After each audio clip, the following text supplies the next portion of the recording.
Upendra Kushwaha RLJD यानी राष्ट्रीय लोक जनता दल के राष्ट्रीय अध्यक्ष हैं। पूर्व में केंद्र सरकार में शिक्षा राज्य मंत्री रहे हैं और एक वक्त ऐसा था कि जब वो मंत्री थे तो उनको एक विद्यालय में घुसने नहीं दिया गया। क्यों नहीं घुसने दिया गया, ये बड़ा प्रश्न है।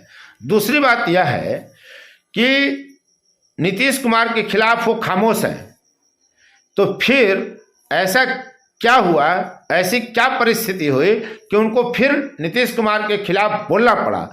यह और बात है कि उन्होंने नीतीश कुमार का नाम नहीं लिया। बिहार के औरंगाबाद जिले में एक विद्यालय के उद्घाटन करने उपेंद्र कुशवाहा पहुंचे और उन्होंने बात करते करते शिक्षा की कहीं ना कहीं राजनीति तो कर गए। तो आने वाले दिन में क्या कुछ होगा, उपेंद्र कुशवाहा के साथ ऐसी क्या परिस्थिति बनी कि उनको विद्यालय में ही नहीं घुसने दिया गया। उन्होंने क्या कुछ कहा अपने संबोधन में, ये देखिए बड़ा दिलचस्प है। बस आपसे एक निवेदन है कि आप पूरा वीडियो देखिए और खुद राजनीति समझिए कि बिहार की राजनीति अभी जिस दिशा में जा रही है तो उपेंद्र कुशवाहा की जुबान भी कैसे दिशा बदल देती है। आप देख रहे हैं फोर्थ न्यूज और उपेंद्र कश्यप की यह रिपोर्ट है, लेकिन आप सीधे उपेंद्र कुशवाहा को लाइव सुनिए कि वो क्या क्या बता रहे हैं, कैसे बिना नाम लिए नीतीश कुमार पर हमला कर रहे हैं और ऐसी क्या वजह थी कि उनको एक विद्यालय में भी घुसने नहीं दिया गया। तो आप देखिए पूरा वीडियो। यदि अब तक आपने चैनल को सब्सक्राइब नहीं किया है तो चैनल को सब्सक्राइब कर लीजिए, शेयर लाइक कमेंट जरूर करिए। कि वास्तव में यह काम आपका नहीं है, यह काम सरकार का है। गरीब बच्चे कैसे आगे बढ़े, और यह तो मानी हुई बात है कि शिक्षा के बिना संभव ही नहीं है, किसी का भी विकास शिक्षा के बिना संभव नहीं है। तो यह काम समाज का नहीं, इंडिविजुअल का नहीं, यह काम मूल रूप से सरकार का है। लेकिन सरकार चूंकि फेल कर जाती है तो समाज को आगे आना चाहिए, और आप आगे आए हैं, इसलिए प्रशंसा का काम आपने जरूर किया। तो इस बात के लिए मुझको अच्छा। देखिए, यहाँ से शिक्षा किस तरह से दी जाए, कैसे शिक्षा दी जाए, आप सब लोगों की कृपा हुई तो भारत सरकार में इसी विभाग को देखने की जवाबदेही मेरे ऊपर आई। और उस वक्त न सिर्फ बिहार को तो मैं पहले से देख रहा था, क्योंकि सरकारी विद्यालय में क्लास 1 से लेकर अभी की तरह कोई प्ले स्कूल हम लोग के समय नहीं होता था, कोई नर्सरी और LKG UKG भी नहीं होता था। हम लोग को क्लास 1 से शुरू करते थे और बोरा कंधा पर रखकर और जाते थे, और सुबह सबसे पहला वर्ग होता था सफाई का, उसके बाद प्रार्थना होती थी। तो सफाई का काम करते थे, झाड़ू हम लोग ड्यूटी बटी रहती थी कि किस दिन कौन विद्यार्थी लगाएगा, और उसमें जाकर बोरा या चटाई बिछाते थे और फिर पढ़ते थे। तो इस रूप में हम लोगों ने देखा है। तो बिहार के बारे में तो जानकारी थी ही, लेकिन बिहार से बाहर के विद्यालयों में कैसी शिक्षा दी जाती है, कैसे दी जाती है, इसकी जानकारी मुझको तब तक नहीं थी, मौका नहीं मिला था। लेकिन भारत सरकार में आपकी कृपा से मंत्री बनने का जब अवसर मिला तो बिहार से बाहर कई राज्यों में, और मेरी रुचि शुरुआत से रही है इस विषय में, इसलिए जानबूझकर भी राज्यों में अलग काम से भी सरकारी दौरा होता था तो विद्यालय में जरूर देखने का प्रयास करता था। और अपने देश के कई राज्यों में नहीं, बल्कि हम विदेश भी गए, विदेश में बड़ा बड़ा डेवलप्ड कंट्री भी गए और विकासशील देश भी गए, तो बांग्लादेश जैसा देश भी गए, पेरिस भी गए, फ्रांस भी गए। अपने विभाग का, शिक्षा विभाग से संबंधित तो वह कार्यक्रम था। वहाँ भी पेरिस जब हम गए तो शहर में कहीं घूम रहे थे, जो ड्राइवर था उसको हमने कहा कि भाई ले चलो किसी गांव की तरफ ले चलो। जो प्रोग्राम था उसमें ऐसा नहीं था, लेकिन हमने जानबूझकर कहा कि कहीं गांव की तरफ ले चलो। और गांव की तरफ जब ले गया तो फिर हमने कहा कि कोई स्कूल की तरफ ले चलो। स्कूल की तरफ ले गया, बाहर से देखने में बहुत ही इतना अच्छा, अंदर क्या है हमने कोशिश की, लेकिन उसका परमिशन नहीं था। हम लोग की तरह नहीं है कि कोई कहीं से आ जाए। वहाँ गए तो बाहर से गेट बंद था, बच्चे अंदर थे, स्कूल चल रहा था। ड्राइवर से हमने कहा कि जरा जाकर बात करो वहाँ जो भी होंगे, कि हम आए हैं हिंदुस्तान से और स्कूल देखना चाहते हैं, लेकिन किसी से टेलीफोन पर उसने बात की और मना कर दिया कि नहीं, आप कोई भी होइए, यहाँ के हिसाब से जो जिला कलेक्टर हमारे होते हैं उस लेवल के अधिकारी के बारे में कहा, उनसे परमिशन लीजिए फिर आप आइए, ऐसे हम आपको स्कूल में नहीं जाने देंगे। तो नहीं देख पाए वो अलग बात है, लेकिन कोशिश हमारी रहती थी और उस वक्त हमने देखा कहाँ कहाँ कैसे, और उस वक्त बहुत सारी चीज़ों की जानकारी हुई शिक्षा के बारे में। और उसी वक्त मुझको लगा कि वाकई हिंदुस्तान के ही कई राज्य कितना हमसे आगे हैं और हम इतना पीछे हैं, और किसी भी मामला में राज्य को आगे बढ़ाना है तो शिक्षा के बिना तो संभव ही नहीं।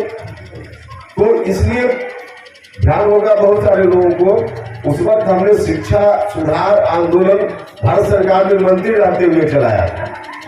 देवकुंड में केंद्रीय विद्यालय खुले, इसके लिए क्या क्या हुआ बोलेंगे तो उस पर लंबा वक्त लगेगा, लेकिन केंद्रीय विद्यालय स्वीकृत करने की ड्यूटी मेरी थी मंत्री होने के कारण।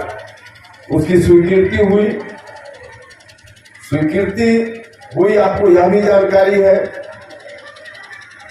कि उस स्कूल की स्थापना के लिए महंत जी से हम लोगों ने जमीन मांगी। जमीन देने वाले महंत जी, भारत सरकार का एक एक पैसा लगना था, राज्य की सरकार का उसमें एक नया पैसा नहीं लगना था, 1 इंच जमीन नहीं लगनी थी। स्कूल खोलने के बाद उसका जो संचालन होता, रखरखाव होता, वेतन इत्यादि का खर्च, एक नया पैसा उस पर भी राज्य की सरकार का नहीं खर्च होना था। लेकिन इतना के बावजूद वह विद्यालय आज भी स्वीकृत है भारत सरकार के कागज में, यहाँ धरती पर नहीं उतर पाया। सिर्फ एक काम राज्य की सरकार को करना था। उस समय तो रणविजय बाबू उसी सरकार में थे, इनको ज्यादा अंदर की बात मालूम है, बाद में उन्होंने बताया, उसकी चर्चा नहीं करेंगे, वक्त लगेगा।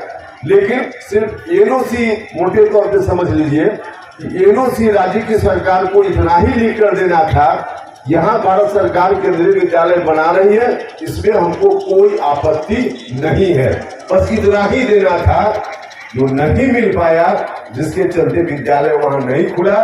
लेकिन अभी जब फिर से राजनीतिक स्थिति बदली तो हम गए थे भारत सरकार में, अभी जो शिक्षा मंत्री जी हैं उनसे हमने मुलाकात की और उनसे कहा कि जो स्वीकृति हम लोगों ने दी थी उस समय, उसका क्या स्टेटस है जरा बता दीजिए। तो स्टेटस के हिसाब से आज भी वह भारत सरकार के कागज में विद्यालय स्वीकृत है, पैसा अलॉटेड है।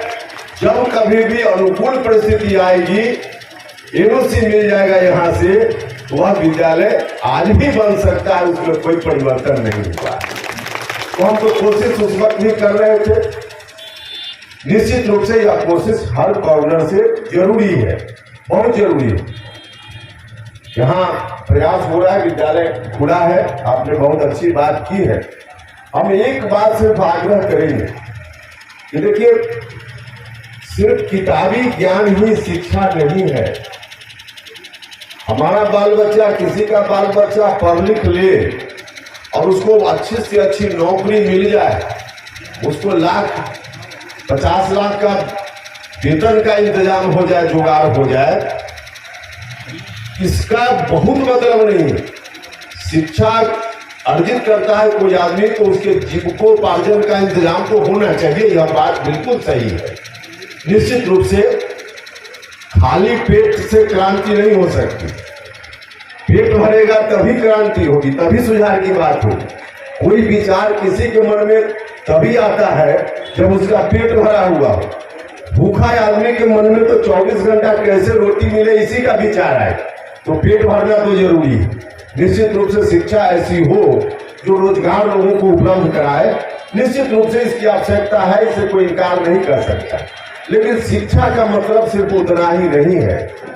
हम लोगों ने देखा है अभी 1-2 साल पहले की घटना, कोई व्यक्ति है जो पढ़ लिख लिया और कहीं बाहर चला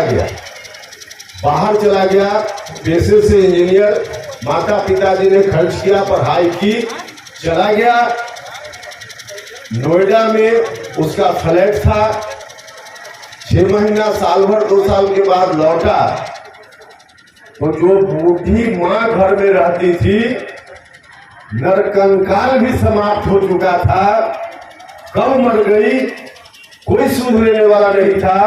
हम तो यह कहना चाहते हैं कि उस तरह से शिक्षा प्राप्त करके करोड़ों रुपया आमदनी मत करे। मेरे बच्चा को, इलाके के बच्चा को आप किरानी ही बनाइए, लेकिन माँ बाप उसका इस इंतजार में मत पड़ जाए कि हमारा बेटा कहाँ चला गया। यह संस्कार बच्चों में अगर नहीं आता है तो कोई मतलब नहीं, कोई मतलब नहीं। इसको जरूर ध्यान रखा जाना चाहिए। शिक्षा जीविकोपार्जन का साधन जरूर है बड़े, लेकिन साथ ही साथ बच्चा किसी जात का हो, किसी धर्म का हो, किसी घर में पैदा ले, बच्चा तो प्रकृति से आता है एक इंसान के रूप में। इंसान के रूप में आपके यहाँ प्ले क्लास शुरू होना है, वहां से 0 से शुरू करेंगे। तो लोग आपको इंसान, बच्चा के मन में उस वक्त कुछ भी नहीं रहता है, बिल्कुल पूरा कागज रहता है। तो एक इंसान के रूप में बच्चा कोई गार्जियन आपके यहाँ सुपुर्द करता है, आप उसको पढ़ा लिखा कर कुछ मत कीजिए। 0 में इंसान के रूप में आया, क्लास 10th पास करके भी जाए तो वह इंसान ही बना रहे, इतनी कृपा कर दीजिए, बाकी तो हो ही जाए। 4th व्यूज, चौथा विचार, बाकी